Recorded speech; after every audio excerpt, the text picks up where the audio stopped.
रेडियो वर्रोंगेलाती।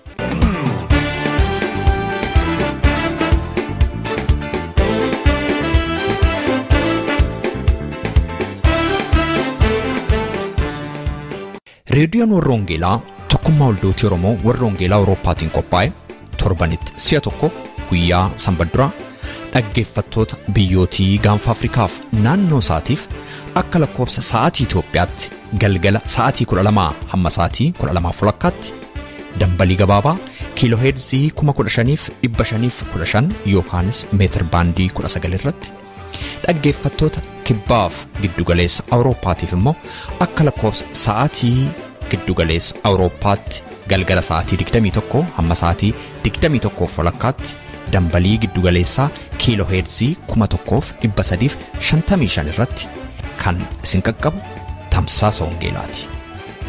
Kun reediyoo warra wangeelaati.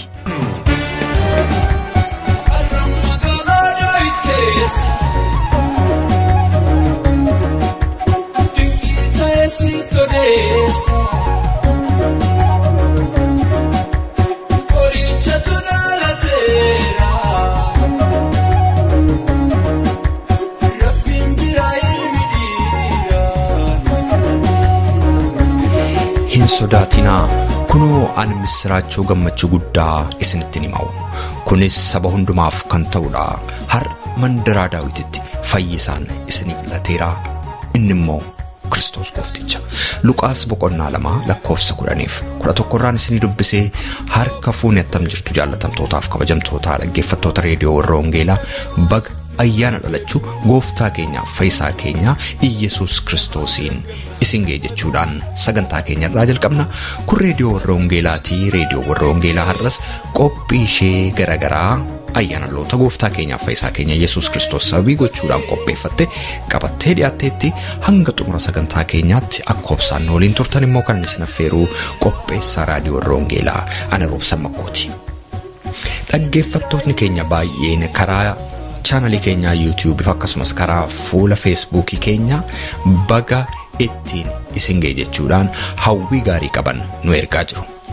Akkasumas immoo luqqisii macaafa qulqulluu Luqaas boqonnaa 2 lakkoofsa 10-11 irraatii isinii dubbise nu tuquudhaan ergaa hawwii gaarii kan nu ergan immoo luba Mulgeetaa Giraay dura taa'aa boordii tokkummaa waldooti Oromoo warra wangeelaa Awurooppaati. Ergaa isaanii immoo guutummaattan dubbisa.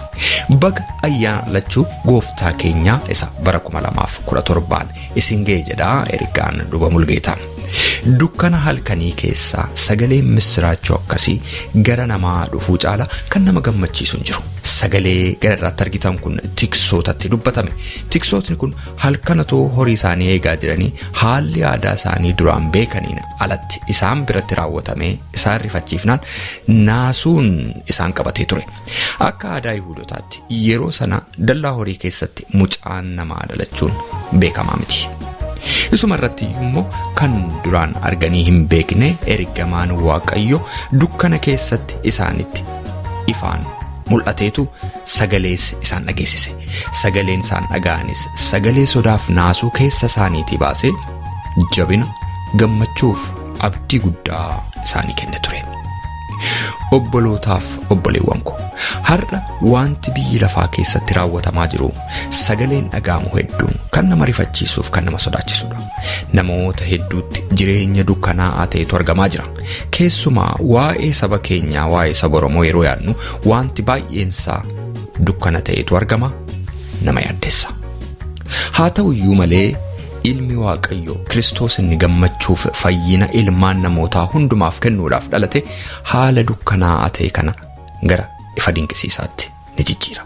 Kanaaf yeroo gammachuudhaan ayyaana kana ayyaaneffannu saba keenyaaf akkasumas immoo saba hundumaa kan jireenya dukkanaa'aa ta'e keessa rakkachaa jiran kadhata keenyaan haa yaadannu jechaa nagaa koof nagaa boordii tokkummaa waldooti Oromoon isiniif dhiyeessaa. Ayyaanni kun hunduma keessaniif ayyaana gammachuu haa ta'u. Akkasumas barritti tarkaanfachaa jirru kun barri 2018 kan eebbaa, kan nagaa, kan gammachuuf, kan badhaadhinaaf kan amantii keessanitti guddachuu isiniif haa ta'u Waaqayyo hunduma keenya haa eebbisu jedhu lubii Mulgeetaa Giraanyaagaa dura taa'aa boordii tokkummaa waldoota Oromoo warra Wangeelaa Awurooppaa. Nuus luba Mulgeetaaf akkasumas maatii isaaniitiif ayyaana gaarii hawwinaa barri itti tarkaanfachaa jirru kunis bara eebbaaf kan gammachuu kan badhaadhinaa isiniif haa ta'u jenna. Egaa hunduma keessaniif faarfannaa taanu kanaa kan Roobaa Amaan faarfatee isiniif la gara ergaa sagalee Waaqayyootti ceenaa. Ergaa sagalee Waaqayyoo har'aa kan nuuf iddoo obboleettii keenyaa hojjettuu Wangeelaa Raggaatuu Olaanaati. Akkuma isin yaadattan dhalachuu mootii nagaa sababii gochuudhaan waa'ee nagaa inni gara biyya lafaatti fide Raggaatuun nutti himuu jalqabdeetu sababa hanqina yerootiif kutaa lammaffaa har'aaf bushan. Har'a immoo lafa torbeetti dhaabdirraatii obboleettiin keenya Raggaatuun nutti nuuf hufti. Egaa ammas hanga xumura sagantaa keenyaatti akka obsaan waliin turtanan isin affeera. Faarfannaa Roobaa Amaaniin gara ergaa sagalee Waaqayyootti ceena.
keenya Yesuus Kristos yeroo kana sagalee koo dhaga'aa kan jirtan hundumaaf iddoo jirtanitti isiniif haa baay'atu. Torban darbe gooftaan keenya Yesuus Kristos nagaa fidee gara biyya lafaa akka dhufe walii wajjin dubbachaa turre. Nagaan inni fidee dhufe kun nagaa attamiiti? Nagaan inni fidee dhufe kun maal godhe jecha jedhu jalqabneetu dhaabnee turre. Har'a itti fufiinsa sagalee kanaa walii wajjin ilaalla maqaa gooftaa Yesuus Kristosiin. Sakana Waaqayyo akka nutti dubbatuuf gabaabsinee walii wajjin Waaqayyoon kadhanna. Gooftaa keenya angafa nagaa inni taate ilmi Waaqayyoo maqaa Yesuus Kristosiin galanni siif haa ta'u.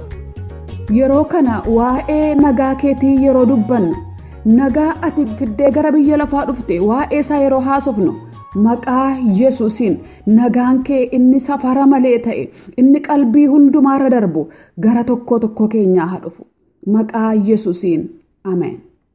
Haleluuyaa. Maal godhe Yesuus Kristos nagaa isa fidee dhufe kanaan? Sagalee Waaqayyoo keessaa akkuma arginu inni jalqabaa Yesuus Kristos biyya lafaa kana dhufuu isaatiin sababii cubbuutiif namni abaaramee Waaqayyoo fi namni sababii cubbuutiif abaarsaan diinummaan namoota gidduutti uumame Yesuus Kristos gara biyya lafaa dhufuu isaatiin namaaf Waaqa walitti araarse, namaaf Waaqa gidduutti nagaa buuse Yesuus Kristos. Ulfinni Waaqayyoof haa ta'u. Akkas jedha Qolaasaayis boqonnaa 1 lakkoofsa 21-22 yoo ilaalle akkas jedha. Waaqayyo jedha nagaa fidee nagaa buuse irratti dhiiga Kristos isa fannoo irratti dhangala'een Waaqa irratti lafa irrattis nagaa buuseera jedha. Maqaan Waaqayyoo galateeffamu. Dhiiga Kristos isa fannoo irratti dhangala'een lafa irratti Waaqa irrattis nagaa buuse jedha. Ulfinni Waaqayyoof haa ta'u. Yesuus Kristos dhiiga isaatiin gara biyya lafaa kana of gaddeebisee dhufuu isaatiin fannoo irratti dabarsee of kennuu isaatiin aarsaa of gochuu isaatiin Yesuus Kristos dhiiga isaa dhangalaasee waaqa irratti aarsaa cubbuu of gochuu isaatiin waaqa irratti lafa irrattis nagaan bu'e. Nagaan Kiristoos, kennaan nagaa Kiristoos waaqaaf lafa walitti araarse maqaan waaqayyo ulfaatu. Waaqaaf nama walitti araarse maqaan waaqayyo galateeffamu. Roomee boqonnaa 5 lakkoofsa 10-11 yoo dubbifne diinota isaa otuma jirru karaa ilma isaatii waaqayyotti akka araaramne nutti dubbata. Ulfinni waaqayyoof haa ta'u. Roomee boqonnaa 5 lakkoofsa 10-11 akkas jedha sagaleen waaqayyoo. Haleluuyaa. Nuyi ammallee diinota utuma jirru du'a ilma isaatiin waaqayyotti erga araaramne amma immoo nuyi warri isatti amanne jireenya isaatiin hammam caalaatti ooluuf jirra jedheetti dubbata. Kana duwwaa miti gooftaa keenya Yesuus Kiristoosiin amma araara waan qabnuufis waaqayyotti gammaduu keenya in himna malee. Haleluuyaa. Nuyi diinota utuu jirru Yesuus Kiristoosiin waaqayyotti araaramne jedha. Namaaf waaqa gidduutti nagaan bu'e. Ulfinni waaqayyoof haa ta'u. Ilmi waaqayyoo nama ta'ee gara biyya lafaa dhufuu isaatiin namni inni waaqayyotti adda ba'ee garbummaa cubbuu jala ture. Abaarsa cubbuun fidu jala inni ture. Nagaa inni dhabe. Waaqayyoof nama gidduutti nagaa buuse galanni waaqayyoof haa ta'u. Qorontoos 2 boqonnaa 5 lakkoofsa 18 yoo dubbifne karaa Kiristoos waaqayyo akka inni ofitti nu araarse nutti dubbata. Waaqayyo karaa dhiiga Kiristoos sanyii namaa hundumaa ofitti araarse. Waaqayyoof namni aboo ijoollummaa deebi'ee argate namni iddoo isa jalqaba sababii cubbuutii fi gadhiise sana sababii cubbuutiif iddoo isa jalqaba dhabe sana karaa Yesuus Kiristoos dhiiga isaa dhangalaasaatiin deebi'ee argate maqaan waaqayyoo ulfaatu. Roomee 14 lakkoofsa 17 yoo ilaalle mootummaa nagaatti akka waamamne sagaleen waaqayyoo nutti dubbata. Ulfinni waaqayyoof haa ta'u. Kanaaf egaa gooftaan Yesuus Kiristoos gara biyya lafaa dhufuu isaatiin nagaan inni fide inni tokko inni jalqabaa waaqaaf lafa gidduutti nagaa buuse. Waaqaaf nama gidduutti nagaa buuse. Nagaa waaqaaf nama gidduutti buuse. Ulfinni waaqayyoof haa ta'u. Inni lammaffaan immoo namootumaaf nagaa kenne maqaan waaqayyoo ulfaatu. Akkuma amma dubbachaa turre namni ofii isaatii nagaa qabaachuudhaaf yaalii baay'ee godha. Wanta baay'ee godha namni hundumti keenya akka beennu. Namni yaalii baay'ee godha nagaa argachuudhaaf. Sababiin isaa namni waan hundumaa qabaatee nagaa hin qabu yoo ta'e. Manni isaa nagaa miti yoo ta'e. Sammuun isaa nagaa miti yoo ta'e. Keessi isaa nagaa miti yoo ta'e. Gaa'elli isaa nagaa miti yoo ta'e. Naannoon isaa nagaa miti yoo ta'e. Wanti hundumtuu yoo guute iyyuu jireenyi namaa hiikaa qabaachuu hin danda'u. Kanaaf Yesuus Kiristoos nagaa fidee gara biyya lafaa dhufe. Namootaaf nagaa kenne maqaan waaqayyoo ulfaatu. Akkuma sagalee waaqayyoo keessaa amma dubbifne wangeela Yohaannis boqonnaa 14 lakkoofsa 27 irratti akkas jedhe Yesuus Kiristoos nagaan isin biratti dhiisa. Haleluuyaa. Nagaa isin birattan dhiisa jedhe. Nagaa koon isiniif kenna jedhe Yesuus Kiristoos. Nagaan inni Yesuus Kiristoos biraa dhufu nagaa isa nama biratti hafuudha maqaan waaqayyoo ulfaatu. Nagaa isa kan saatii nuuf fide Yesuus Kiristoos.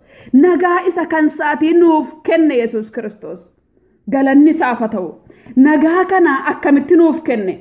Isaayaas boqonnaa 53 irratti Yesuus Kiristoos akkas jedhee dubbate lakkoofsa 5 irratti nuyi akka nagaa argannuuf inni dhiphate jedha. Ulfinni waaqayyoof haa ta'u. Isaayaas boqonnaa 53 lakkoofsi 5 waa'ee Yesuus Kiristoos akkas jedhee dubbata. Haleluuyaa. Inni garuu balleessaa keenyaaf in waraaname. Sababii yakka keenyaafis reebame in caccabsame. Nuyi nagaa akka argannuuf inni in adabame. Madaa'uu isaatiinis fayyinni nuuf argame jedha. Haleluuyaa. reebamuu keenya fudhatee dhiphina keenya fudhatee madaa keenya fudhatee isa kan keenyaa dhiphina mataa keenyaa fudhatee Yesuus Kiristoos nuyiif nagaa kenne. Kanaafiti wangeela Yohaannis boqonnaa 14:27 irratti nagaa koon isiniif kenna jedhe Yesuus Kiristoos. Yesuus Kiristoos bartoota isaatti yeroo sagalee kana dubbate ofii isaatii yoo haalli inni keessa jiru haala mijataan turre, yeroo dhiphinatti adeemaa jiruudha, yeroo fannifamuutti adeemaa jiruudha, yeroo qoramuutti adeemaa jiruudha, yeroo du'atti adeemaa jiruudha yeroo inni kana dubbate. Wanti nama dhibu garuu nagaadhaan guutuu ture. Ofii isaatii nagaa sababii ta'eef nagaa anammoo ofii kootii qabu kanan isiniif kenna jedhe bartoota isaatiin.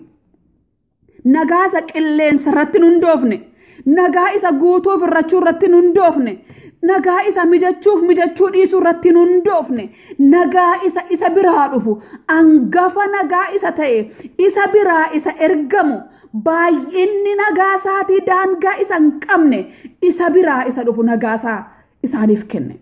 Maqaan Waaqayyoo ulfaatu. Har'as nagaa kana fidee gara biyya lafaa kanaa dhufe jira Yesuus Kiristoos. Nagaa kana gara biyya lafaa fide. Nagaa koon isiniif kenna.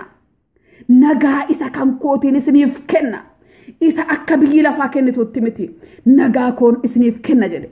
Nagaa kanammoo isin birattan dhiisa jedhe. Ulfinni Waaqayyoof haa ta'u. Akkuma dubbanne nagaan inni kan biyya lafaa kennu nagaa isa hafu miti. Guyyaa tokko saatii murtaa'e duwwaadhaaf yeroo murtaa'e duwwaadhaaf tura nagaan biyya lafaa isa booddee garuu iddoo isaatii bada nagaa dhaabbataa miti sababii ta'eef. Kanaaf Yesuus Kiristoos nagaa kenne sanyii namaa hundumaaf. Namaaf nagaa kenne Yesuus Kiristoos. Akkas jedha Qolaasaayis boqonnaa 3:15 irrattis nagaan Kiristoos inni isin dhagna tokko ta'uudhaaf ittiin waamamtan garaa keessan keessatti hama'u jedha. Nagaa Kiristoos. Haleluuyaa. Nagaa nuuf kenne Yesuus Kiristoos. Namootaaf sanyii namootaa hundumaaf nagaa kenne. Yeroo kana namni na dhaga'aa jirtu obboleessa koo obboleettii koo nama Waaqayyoo Yesuus Kiristoos nagaa fidee dhufeera. Nagaa inni fide kun immoo si biratti hafa. Nagaa inni fidee dhufe kun immoo nagaa isa kan biyya lafaa miti, nagaa isa kan saatiiti. Haala keessa jirtu keessatti, waanuma keessa jirtu hundumaa keessatti nagaan Kiristoos inni haala hundumaa gararraa darbu yeroo kana si wajjiniin jira. Maqaan Waaqayyoo ulfaatu. Yesuus Kiristoos bartoota isaatiin gaafa isaan dhiphatanii mana cufatanii taa'an Yesuus Kiristoos isaan biraa ergaa du'ee awwaalame booddee yeroo isaan mana cufatanii taa'ani dhaqee mana cufamaa keetti nagaan isiniif haa ta'u jedhe. Ulfinni Waaqayyoof haa ta'u. Waanuma tokkotti iyyuu hin dhiphatinaa nagaan koo isinii wajjin jira jedhe Yesuus Kiristoos. Kanaaf nagaan isaa nuu kenneera Waaqayyo. Waaqayyoof galanni guddaan haa ta'u. Haleluuyaa. Nagaa isaa nu biratti dhiise ilmi Waaqayyoo. Inni sadaffaan nagaan Yesuus Kiristoos fidee dhufe. Namootaaf namoota gidduutti nagaa buuse. Sanyii namootaa hundumaa gidduutti nagaa buuse Yesuus Kiristoos. Haleluuyaa. Efesoon boqonnaa 2:16-18 yoo dubbisne Yesuus Kiristoos diinummaa namoota gidduu jiru dhiiga isaatiin balleesseetu namoota hundumaa akka inni araarse qomoo tokko saba tokko akka inni godhe Yesuus Kiristoos nagaa akka inni buuse sagaleen Waaqayyoo dubbata. Bara keessa jiraannu kana keessatti baratti nagaan namoota gidduudha badeedha. Baratti maatiif maatii gidduu obboleessaaf obboleessa gidduu nagaan dhibe. Baratti sanyiif sanyii gidduu nagaan dhibeedha. Yesuus Kiristoos garuu sanyii namootaa gidduutti nagaa buusuudhaaf gara biyya lafaa kanaa dhufe. Maqaan Waaqayyoo bara baraan galateeffamu. Efesoon boqonnaa 2:16 kaasee sagalee jiru nan dubbisa maqaa Yesuus Kiristoosiin.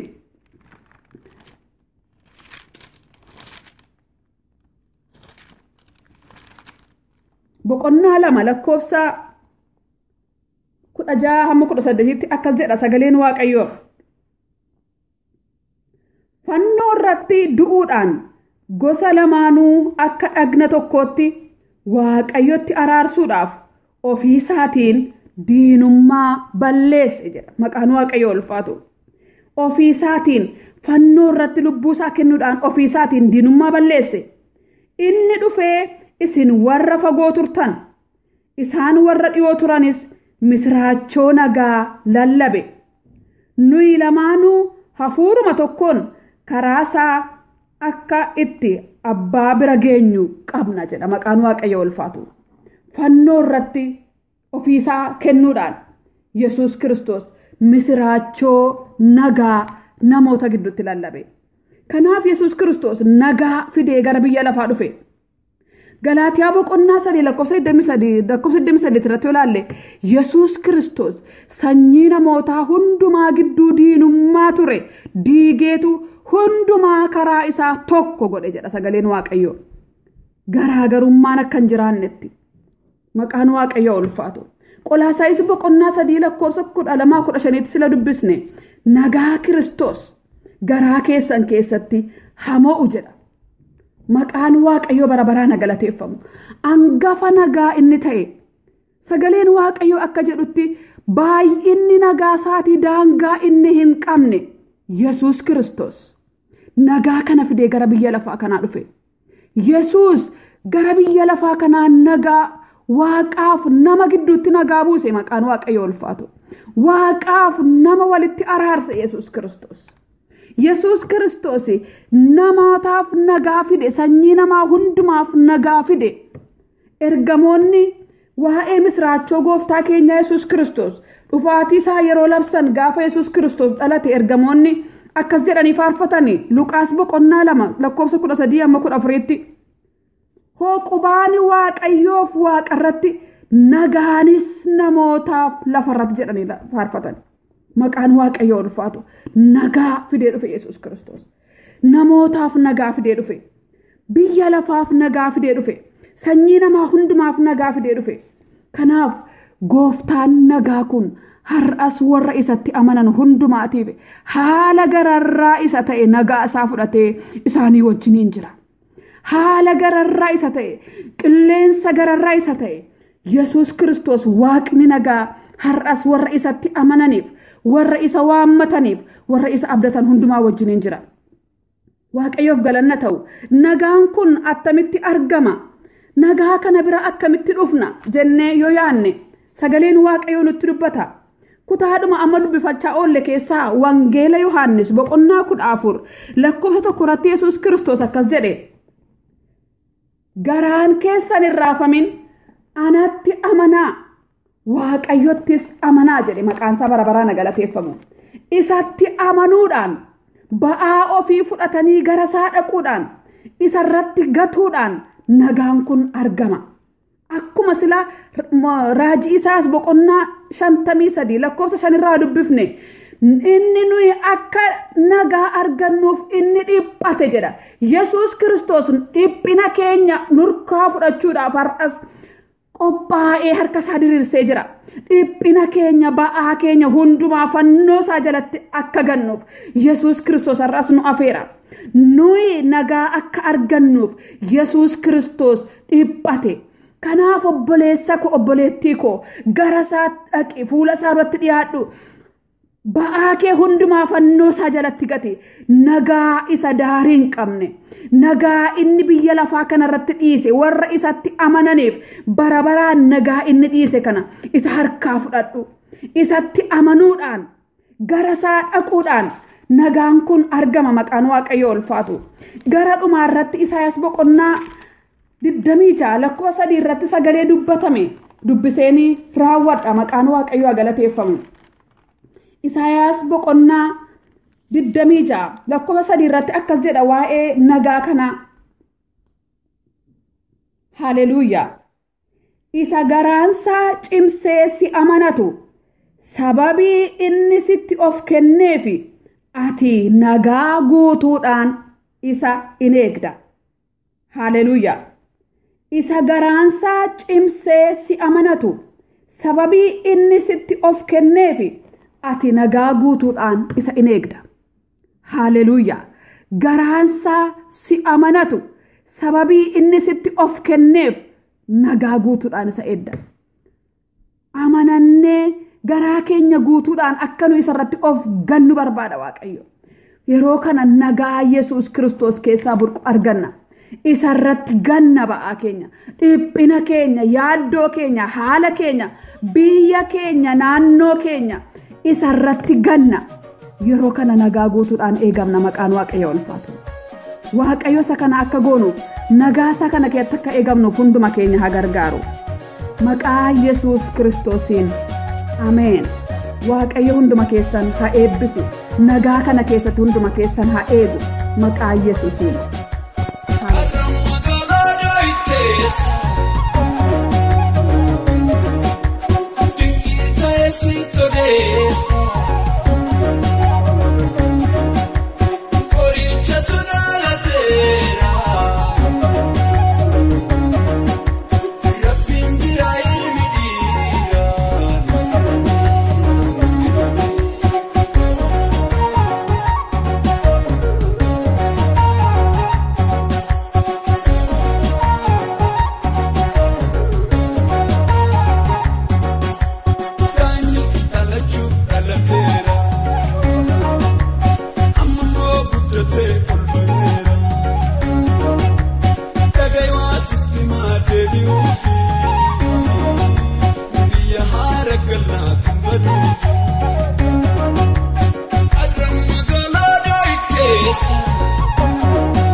reediyoo warra Wangeelaatii sagantaan keenya itti fufa.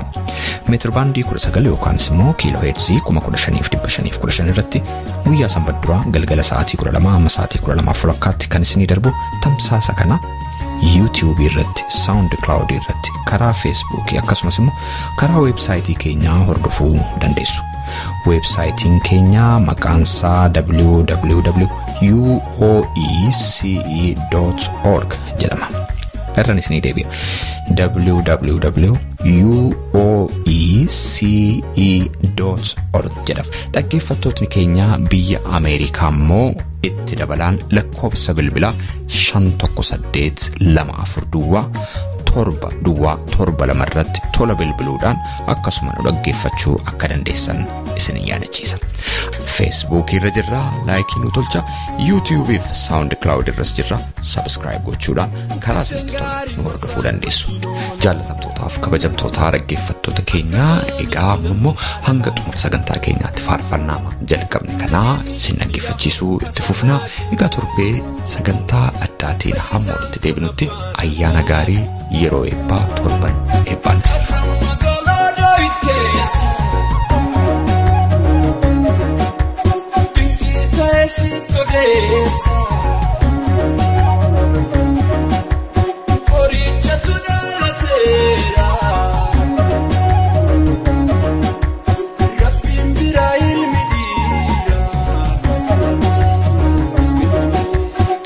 Dhaggeeffattoota keenya sagantaa keenya irratti akka eebbifamtan abdii qabna.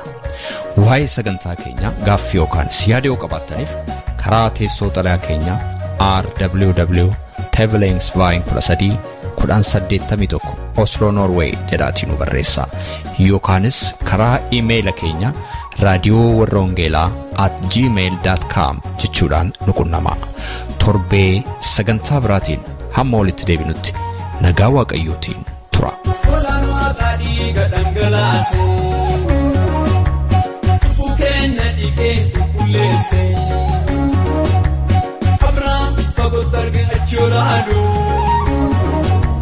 Raji bai etna be wudu kajelu